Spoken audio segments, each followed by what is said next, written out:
In 1941, a group of young Thai men joined the army, full of energy but lacking discipline.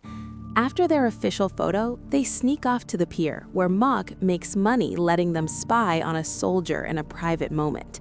Their fun is cut short when the captain catches them and punishes them with brutal training on the beach. Meanwhile, Mok's older brother Mek gets life-changing news. His girlfriend Pen is pregnant. Overjoyed, he proposes, and she says yes. But their happiness is interrupted when a fisherman arrives in panic, warning that enemy ships are approaching. At the same time, Thai leaders secretly meet with Japanese officials. Dr. Kaido reveals a horrifying biological weapon capable of turning humans into monstrous creatures. With no real choice, Thailand agrees to cooperate, though they plan to stage resistance to save face. Soon after, war breaks out. On the beach, Thai soldiers are overwhelmed. Gunfire tears through the ranks and men fall within seconds. The captain tries to rally them, but is instantly killed. Panic spreads, and the remaining soldiers, including Mok, flee into the forest. But they're not alone. Something fast and deadly hunts them in the trees, picking them off one by one. Mok eventually finds himself alone, until he falls into a swamp. As he sinks, a hand pulls him out. Relieved at first, he looks up only to realize his teammates have turned into something inhuman. Elsewhere, the government announces a ceasefire with Japan, but the horror has already begun. A patrol sent into the forest discovers bones hanging from trees. Suddenly, they're attacked.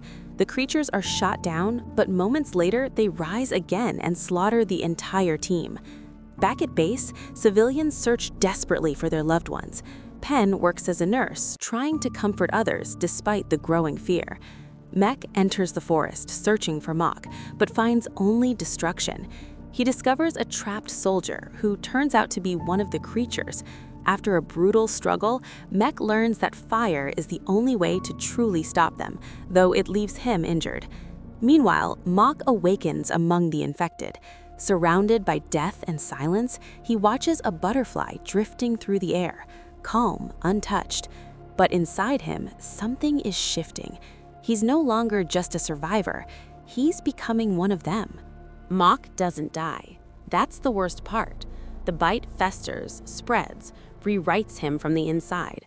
Hunger replaces fear, instinct replaces thought. By the time he rises again, whatever made him human is buried under something cold, ancient, and starving. The others fall with him. What follows isn't a battle, it's a collapse of humanity. Back at the base, the truth begins to unravel. Dr. Kaido, pale but obsessed, replays old footage with trembling hands. His weapon wasn't meant to spiral like this, but now that it has, he can't look away. Deep in the forest, Mok wanders through the aftermath of slaughter. Then he finds it. A watch, Mek's watch. Inside, his family. The grief mutates into a guttural roar that tears through the forest. The others answer, their voices rising together. Mek searches desperately through the wounded, clinging to hope that refuses to die. He's alive, he insists. He has to be. Someone claims they saw Mok. Hope ignites, only to be crushed when he's summoned away.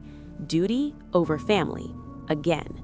Inside the command tent, tension snaps. A disgraced soldier chooses death over dishonor, his blade flashing. Kaido doesn't flinch. The infection has escaped, he says coldly, and now it spreads. Captain Nakamura steps in, shutting down any talk of exposure. No panic, no reports. We contain this quietly. His solution? Capture them, alive. In the forest, Mok remembers. Not clearly, not fully, but enough. Fragments of what he's done flicker in his mind, chasing, tearing, consuming. The realization hits like a wave. He grabs a weapon, desperate to end it, but his body betrays him. Heat surges, his veins burn. Another infected tackles him, dragging him into the mud, smothering the flames before they consume him entirely. Back at base, Kaido connects the dots. Stress, emotion, triggers combustion. Fire isn't just a weapon, it's a reaction, a flaw in the mutation, a weakness. Hours later, deep within a cave, the infected rest. They don't sleep, they wait. Their leader Nu drags in prey and commands silence with a single roar. Their structure now, hierarchy, something like society, but broken. Mok watches him and sees something unexpected. Nu isn't just a monster, he's grieving, clutching fragments of his past, whispering to ghosts. He feels it too. Memory, regret, pain. They are trapped between what they were and what they've become. When Nu stands in the river, staring at a vision only he can see, his grief reaches a breaking point. Love, loss, guilt. It overwhelms him, and in his place, a plant blooming where he fell. Elsewhere, the infected begin to change again. "They did this to us," one of them rasps, voice barely forming words. A new instinct emerges, not just hunger, purpose, revenge. The task force moves in, following a trail of carnage. Nakamura draws blood intentionally, baiting the creatures. It works. The infected come fast, but this time they're captured, not killed, studied. At the base, one of them is caged, tested, pushed, tortured. Mech watches, disgusted. "That's not a thing," he says. "That's someone." But no one listens. When the infected recognizes his father, everything breaks. For a moment, there's no monster, just a son, reaching, crying. Then Nakamura destroys it, and something inside Mech snaps with it. Chaos erupts, the infected breaks free, and in a horrifying, tragic loop of instinct and memory, it turns on the only thing it loved. Back in the cave, the others speak, really speak, about dreams, about lives stolen by war. One sings, soft at first, then louder. Others join, a haunting chorus echoing through the darkness, proof that something human still survives inside them. In a nearby village, rituals begin. Firelight dances, prayers rise. The living sense it now. Something unnatural is coming, and this time, it's not just hunger, it's aware. Nakamura Jr. steps forward, desperation in his voice as he tries to reach his father, but he's met with nothing, just silence, cold, deliberate silence. Then chaos erupts. The zombies burst onto the scene. Civilians freeze at first, then completely shatter when they realize the truth. Those monsters are their sons, their brothers, their blood. Screams rip through the air as grief and horror collide. Nakamura doesn't hesitate. Open fire. Gunshots thunder. Bodies drop. One by one, civilians collapse into the dirt. The zombies rush forward, cradling their dying families. Mok clings to his mother, trembling. Mech kneels beside Pen, his face twisting in anguish. Suddenly, the ground shifts. A hidden cage bursts upward, trapping the zombies in a brutal ambush. Metal slams shut. Soldiers rush to lock it. A soldier at the lock screams as a zombie sinks its teeth into him. He stumbles back, panicked, rejoining his squad, only to collapse moments later. His body convulses, twists, and rises again. Now he's one of them. Nakamura draws his blade in a flash. One clean strike, and the soldier's head falls. Inside the cage, rage boils over. They slam against the bars over and over.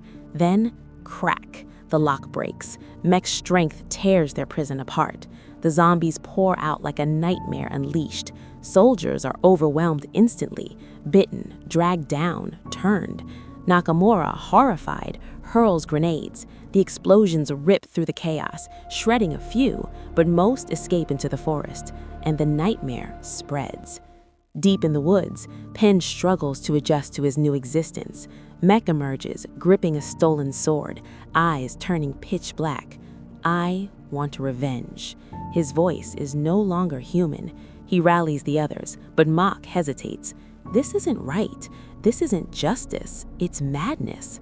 Another zombie speaks up. He's already lost his brother. This path will only create more death. Mech doesn't argue. He raises his sword. Pen jumps in. The blade cuts through him. Dead again. Mach screams in agony. Mech doesn't flinch. He kills the dissensor next and calmly says, "I have a plan." Morning comes, but peace doesn't. Mach wakes up broken, drowning in memories, his family, his past. Meanwhile, Nakamura storms into Kaido's tent and executes him without hesitation. Digging through his notes, he discovers one critical weakness: fire.